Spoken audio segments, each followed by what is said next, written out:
Hi everyone, Agnes here. Now, years ago when I was extremely brokenhearted and struggling, a friend of mine introduced me to this book, Calling in the One by Katherine Woodward Thomas. Now, I've come across this book and it was an excellent book to work through.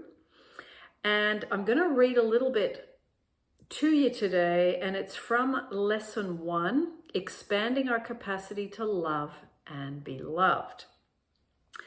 Now, it goes like this. One reason that so many of us do not have the love we are longing for is that we have not yet become the people we will need to be in order to attract and sustain that kind of love.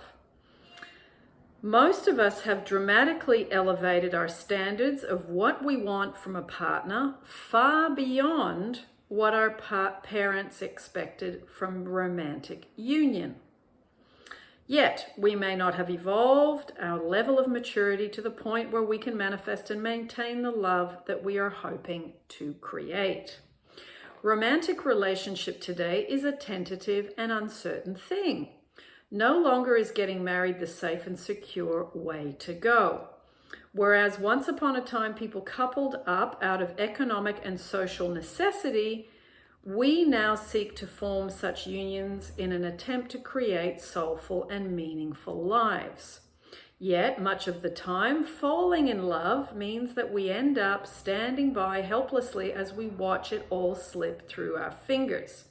Why can't we seem to hold on to the glorious transcendence of love? Why can't we seem to harness passion, root it down, and make a home of it?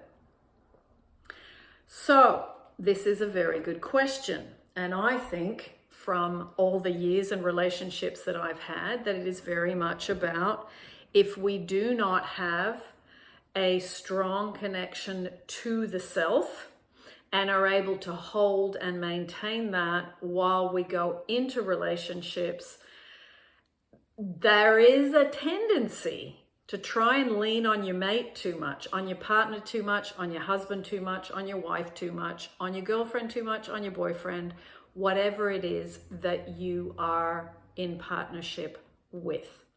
So the lesson is to really get yourself into the state of love, to give that to your relationship, whether it's a brand new one, whether it's one that you've had for a while, it hasn't been working, whether you've been left and you've been left heartbroken and you're really struggling to put the pieces back together.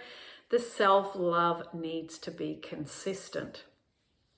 So ask yourself today, where am I at on this timeline? Am I the person that I need to be able to have that relationship that I seek? Is there things I could still do to improve my self-love and self-worth so that I am bringing my security towards someone rather than trying to get security from someone? Am I still thinking of love is out there, or am I generating love from within by being happy, doing things I love, enjoying myself, taking care of myself, and then taking that out into the world to meet someone new or towards a specific person or an ex? These are all questions to ponder, food for thought. And it is really how well you are doing that will reflect back to you how good the relationship can be.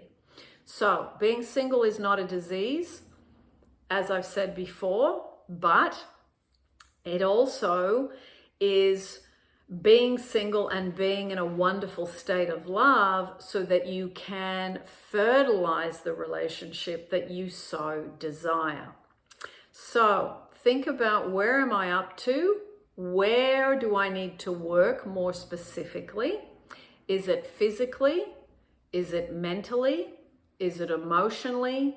Or is it spiritually? Connecting to a higher power, to nature, spending time on my own, spending time resting. All of these things are the, I think, ingredients to put into a wonderful relationship. And I can tell you, after being with my lovely relationship for 10 years now, that these have been the things that I've improved, got better at, continue to do for myself, so therefore my relationship does well.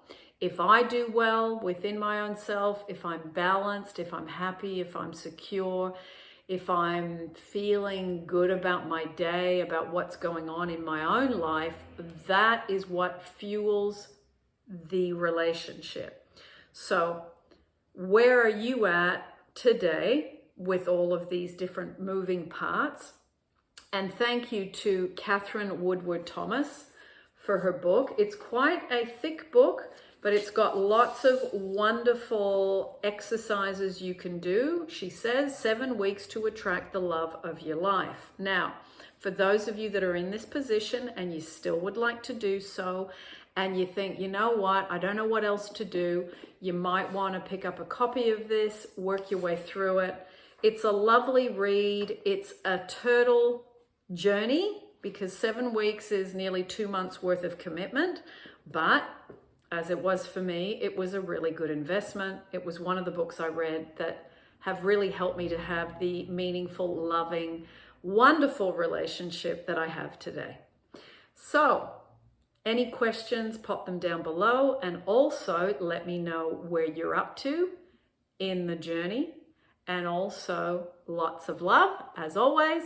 And again, I'll see you in the next YouTube.